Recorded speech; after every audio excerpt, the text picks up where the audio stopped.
देखिए, इससे भी बड़ा कोई उदाहरण नहीं हो सकता है। मैंने पहले भी कहा कि देश के लिए पहला घटना होगा कि जिस दिन काउंटिंग हो गया उसके बाद उसी दिन उसको रात को सर्टिफिकेट देना था। सर्टिफिकेट का तिथि निर्धारित किया गया 27 तारीख। 27 तारीख को सर्टिफिकेट नहीं दिया गया।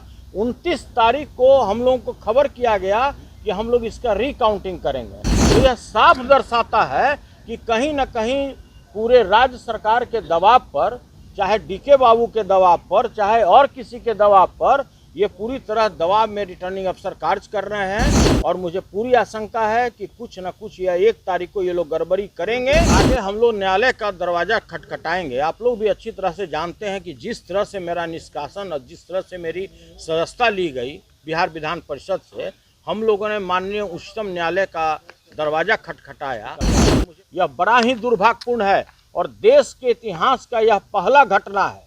चाहे वार्ड सदस्य का निर्वाचन हो या लोकसभा के सदस्य का निर्वाचन हो या बिहार विधानसभा के सदस्य का निर्वाचन हो, केंद्र में और राज्य में बैठे हुए शासक हैं, जब उनको लगा कि मेरे लोग इसमें निर्वाचित होकर नहीं आ पाएंगे तो उन्होंने प्रोग्राम में फिर से उसको रिशेड्यूल किया।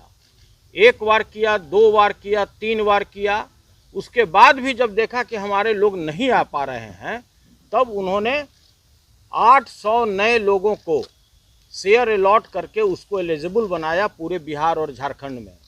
महात्मा गांधी जी का शहादत दिवस है और आप अच्छी तरह जानते हैं कि अगर सत्याग्रह आंदोलन शुरुआत हुआ तो चंपारण की धरती से वर्ष 1917 में शुरुआत हुआ।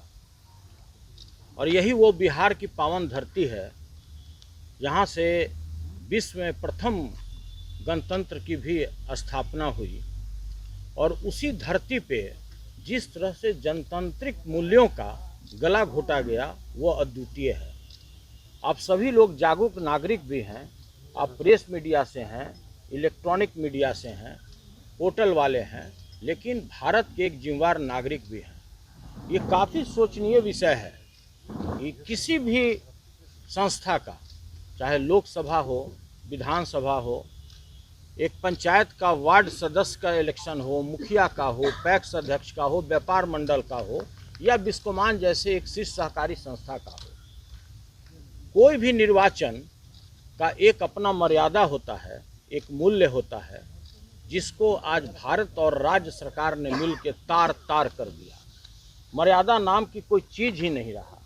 निर्वाचन की जो सभी परंपराएं थे उस सभी को लोगों ने ध्वस्त कर दिया। आप अच्छी तरह अवगत हैं कि आज 15 महीनों से बिस्कोमान का निर्वाचन चल रहा है। पहला बार जब निर्वाचन निर्विरोध होने के कगार पर था, रिटर्निंग अफसर के रूप में वर्तमान जिलाधिकारी थे और बिना कारण का उस निर्वाचन जो निर्विरोध हो चुका था उसको गलत तरीके से गलत आरोप लगाते हुए उसको रद्द कर दिया गया। इसके बाद पुनः चुनाव का कार्यक्रम निर्धारित किया गया। उसके बाद भी जब अगले को लगा, जो केंद्र में और राज्य में बैठे हुए शासक हैं, जब उनको लगा कि मेरे लोग इसमें निर्वाचित होकर नहीं आ पाएंगे तो उन्होंने प्रोग्राम में फिर से उसको रिशेड्यूल किया। 1 बार किया, 2 बार किया, 3 बार किया। उसके बाद भी जब देखा कि हमारे लोग नहीं आ पा रहे हैं, तब उन्होंने 800 नए लोगों को शेयर अलॉट करके उसको एलिजिबल बनाया पूरे बिहार और झारखंड में। उस पर भी हम लोगों के पूरे टीम को, पूरे सहकारिता आंदोलन से जुड़े हुए लोगों को किसी प्रकार की आपत्ति नहीं थी। हम लोग ने कहा कि ज़्यादा से ज़्यादा लोगों को, आप नए लोगों को भी जोड़ करके चुनाव कराइए। हम लोग जनतांत्रिक मूल्यों पर विश्वास करते हैं। हम लोग सहकारिता आंदोलन से जुड़े हुए लोग हैं। हम किसान की सेवा करते हैं, गरीब लोगों की सेवा करते हैं और उसी सेवा भाव से पूरे बिहार के जितने भी हमारे सहकारी आंदोलन से जुड़े हुए लोग हैं, चाहे पैक्स अध्यक्ष हों, व्यापार मंडल अध्यक्ष हों, सभी लोगों ने हमें लगातार आशीर्वाद दिया है। हम 22 सालों से बिस्कोमान के अध्यक्ष रहे हैं। मैं उस समय अध्यक्ष बना जिस समय इसके पास मात्र 16,000 रुपये का पूंजी था। 16,000 रुपये से शुरुआत किया। 300 करोड़ रुपया संस्था पर कार्मिकों का पीएफ का पैसा बकाया था और तनख्वाह बकाया था। हम लोगों ने बगैर किसी सरकार से किसी प्रकार का अनुदान लिए हुए बगैर बैंक से ऋण लिए हुए, बगैर कोई अपनी प्रॉपर्टी बेचे हुए हम लोगों ने अपने पूरे कार्यकाल में जितने भी निदेशक मंडल के बोर्ड के जितने भी माननीय सदस्य थे, सभी लोगों ने हम लोग दिन रात मेहनत, ईमानदारी के साथ मेहनत करते हुए कर्मचारियों को 250 करोड़ रुपए से ऊपर वेतन और पीएफ का भुगतान किया और 1 तारीख को हम लोग 1.5 करोड़ रुपए अपने कार्मिकों को भुगतान करते थे। इसमें न तो सरकार का सहयोग था, न किसी और व्यक्ति का सहयोग था। सभी सहकारी आंदोलन से जुड़े हुए लोग एक मत से, एक विचार से, जो सहकारिता के मूल मंत्र है, सभी धर्म, सभी जाति, सभी लोग जानते हैं कि सभी जाति, सभी धर्म के पार्टी के लोग होते हैं और एकजुट हो करके गरीब किसानों का, जितने भी लोग हैं, आम जनों का हम लोग सेवा करते आए हैं। जब संस्था का चुनाव नए मेंबर को शेयर अलॉट करने के बाद जब हुआ तो उसकी भी तिथि निर्धारित की गई। जब इन लोगों को लगा कि इसमें भी हम सक्सीड नहीं कर पाएंगे तो उसको भी किसी कारणवश, किसी मृत्यु का बहाना बनाते हुए उसमें फिर चेंजिंग किया गया। आप अच्छी तरह जानते हैं, एक कार्यक्रम जो बनाया गया था, जिसका जो चुनाव था वो निर्धारित था 16 जनवरी को होना। 16 जनवरी के तिथि को बढ़ा करके फिर से एक नया रिशेड्यूल कार्यक्रम बनाया गया, जिसमें था कि 24 तारीख को इसका निर्वाचन होगा। बिस्कोमान का जो निर्वाचन 24 तारीख को संपन्न हुआ, किसके देखरेख में हुआ? इसके लिए भारत सरकार का जो सहकारी निर्वाचन प्राधिकार है, उसके स्वयं जो सबसे बड़े देश के अधिकारी हैं, जो उसके चेयरमैन हैं और वाइस चेयरमैन हैं, उनका दौरा हुआ इसी कार्यक्रम के लिए। इसकी पत्र हम आप लोगों को हस्तगत कराएंगे। इनके नेतृत्व में, इनके देखरेख में, इनके पर्यवेक्षण में बिस्कोमान का निर्वाचन 24 तारीख को संपन्न हुआ। उसकी काउंटिंग की गई, एक एक चीज़ की सीसीटीवी कैमरा में और वीडियो फोटोग्राफी की गई। उसके बाद लगभग 12 निदेशक मंडल के सदस्य हमारे पैनल के जीत के आए और सरकार के पैनल के 5 लोग जीत करके आए। सभी लोग जानते हैं, जितने भी लोग हैं, समाज के लोग हैं, आप लोग भारत के नागरिक हैं, सभी लोगों को यह अच्छी तरह से पता है कि अगर कोई भी रिकाउंटिंग होता है, उसी समय रिटर्निंग अफसर को लीक कर दिया जाता है कि इस काउंटिंग से हम संतुष्ट नहीं हैं। लेकिन उस समय रिटर्निंग अफसर को हम धन्यवाद देना चाहते हैं कि उन्होंने उस समय सभी लोगों को बोला कि किसी प्रकार का अगर आपको गिनती में, मतगणना में किसी प्रकार की कोई आपत्ति है तो कृपया आप लोग लिख करके दें, मैं पुनः उसका मतगणना करा दूंगा। उस समय उस स्थिति में भारत के जो सहकारी निर्वाचन प्राधिकार के जो चेयरमैन और वाइस चेयरमैन थे, वो भी उपस्थित थे। उस समय किसी लोगों ने नहीं दिया। आज जब 27 तारीख को जब हम लोगों को सर्टिफिकेट निर्गत करना था, और यह भी देश का एक अभूतपूर्व घटना है कि निर्वाचन हुआ 24 तारीख को, मतगणना हुआ 24 तारीख को और रिजल्ट देने का भारत सरकार के अप्रूवल के बाद तिथि निर्धारित की गई 27 तारीख। 27 तारीख को हम लोग को सर्टिफिकेट, निर्वाचन प्रमाण पत्र मुहैया नहीं किया गया। 29 तारीख को शाम को जिला पदाधिकारी, रिटर्निंग अफसर के यहाँ से हम लोग को सूचना दी गई कि हम लोग 1 तारीख को पुनः इसका मतगणना करेंगे।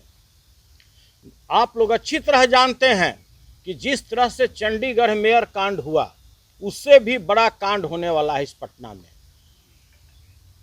डीके के दबाव पर यहाँ के रिटर्निंग अफसर एक आवेदन लेकर दिल्ली भेजे और दिल्ली से उन्होंने आदेश कराया कि इसका पुनः हम लोग मतगणना करेंगे। जो बैलेट बॉक्स है, जो मत पत्र है, जो यूज किया हुआ मत पत्र है, न तो किसी भी व्यक्ति से उस पर साइन कराया गया, न उसको सील कराया गया और उसको इसी तरह से कहीं पे ये लोग जिलाधिकारी ने रखवाया है। हम लोग को पूरी तरह आशंका है कि ये लोग बिल्कुल गड़बड़ी करेंगे और अगर इसमें जो मतगणना हुआ है पहले और जो लोग पहले निर्वाचित हुए हैं, अगर एक भी फेरबदल होता है उसमें, तो इसके लिए उत्तरदायी कौन होगा। तो हम लोग का प्रथम मांग है कि अगर एक भी डायरेक्टर में हार जीत होता है और उसको फेरबदल अगर किया जाता है, तो सबसे पहले जो भारत के सहकारी निर्वाचन पदाधिकारी, जो प्राधिकार के जो अध्यक्ष और वाइस चेयरमैन जो यहाँ पर आए हुए थे, जिनके निगरानी में संपूर्ण चुनाव हुआ, वो देश के सबसे बड़े अधिकारी हैं, सबसे पहले तो उनको इस्तीफा दे देना चाहिए। इसलिए कि जब अगर उनके निगरानी में सारा कार्य संपन्न हुआ, सीसीटीवी के निगरानी में हुआ, वीडियो के निगरानी में हुआ और जिलाधिकारी के निगरानी में हुआ, और फिर भी अगर रिकाउंटिंग का अगर आदेश पारित होता है तो इस संविधान में इससे बड़ा काला अध्याय नहीं हो सकता है। इसके अतिरिक्त जिस तरह के बेईमानी करने पर ये लोग आमदा है, मुझे पूरी तरह आशंका है, मेरे पूरे टीम को आशंका है, पूरे बिहार के सहकारी आंदोलन से जुड़े हुए लोगों को आशंका है कि ये बेईमान शासक लोग, ये लोग दबाव में आकर के रिटर्निंग अफसर से गड़बड़ी कराने का काम करेंगे।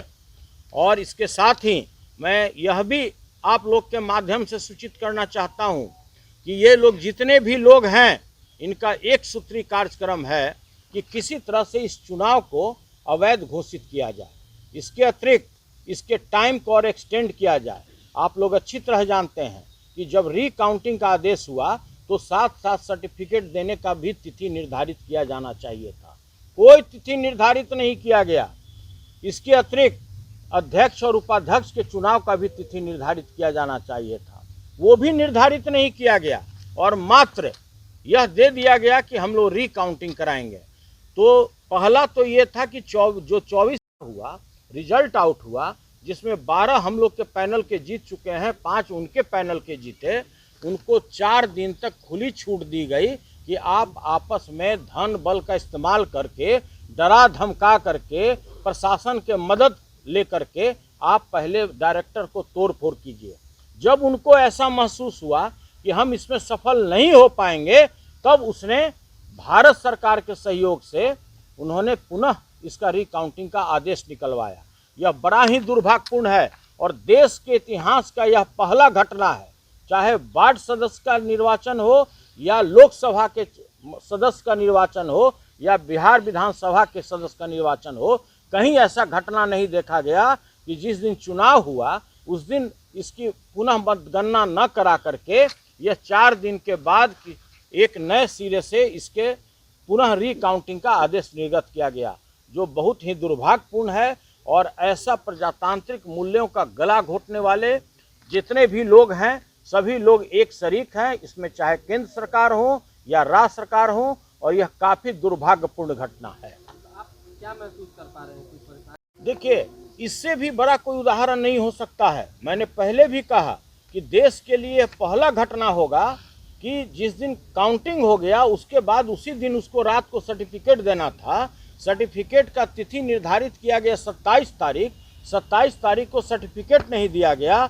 29 तारीख को हम लोगों को खबर किया गया कि हम लोग इसका रिकाउंटिंग करेंगे। तो यह साफ दर्शाता है कि कहीं ना कहीं पूरे राज्य सरकार के दबाव पर, चाहे डीके बाबू के दबाव पर, चाहे और किसी के दबाव पर, ये पूरी तरह दबाव में रिटर्निंग अफसर कार्य कर रहे हैं। और मुझे पूरी आशंका है कि कुछ न कुछ या 1 तारीख को ये लोग गड़बड़ी करेंगे और किसी को हराने जिताने का काम करेंगे, उसके संख्या को पुराने का काम करेंगे कि किसी तरह उसका इतना संख्या हो जाए कि उसके अध्यक्ष और उपाध्यक्ष हो जाए, जो यह काफ़ी दुर्भाग्यपूर्ण है। और सहकारिता आंदोलन की पूरे देश के लिए यह काला अध्याय के रूप में जाना जाएगा। ये डीके कौन है, ये क्लियर? देखिए, इससे भी बड़ा कोई उदाहरण नहीं हो सकता है। मैंने पहले भी कहा कि देश के लिए पहला घटना होगा कि जिस दिन काउंटिंग हो गया उसके बाद उसी दिन उसको रात को सर्टिफिकेट देना था। सर्टिफिकेट का तिथि निर्धारित किया गया 27 तारीख को सर्टिफिकेट नहीं दिया गया। 29 तारीख को हम लोगों को खबर किया गया कि हम लोग इसका रिकाउंटिंग करेंगे। तो यह साफ दर्शाता है कि कहीं ना कहीं पूरे राज्य सरकार के दबाव पर, चाहे डीके बाबू के दबाव पर, चाहे और किसी के दबाव पर, ये पूरी तरह दबाव में रिटर्निंग अफसर कार्य कर रहे हैं। और मुझे पूरी आशंका है कि कुछ न कुछ या 1 तारीख को ये लोग गड़बड़ी करेंगे और किसी को हराने जिताने का काम करेंगे, उसके संख्या को पुराने का काम करेंगे कि किसी तरह उसका इतना संख्या हो जाए कि उसके अध्यक्ष और उपाध्यक्ष हो जाए, जो यह काफ़ी दुर्भाग्यपूर्ण है। और सहकारिता आंदोलन की पूरे देश के लिए यह काला अध्याय के रूप में जाना जाएगा। ये डीके कौन है, ये क्लियर? बिहार बोर्ड 10वीं 12वीं परीक्षा की डेट शीट आ गई है। क्या आपकी तैयारी अभी अधूरी है? घबराने की कोई जरूरत नहीं। आ गया है read and pass quick reviser crash course book जो दे आपको परीक्षा के लिए VBI प्रश्नों की अल्प समय में बेहतर तैयारी। प्रकाशक भारतीय भवन, खजांची रोड, पटना।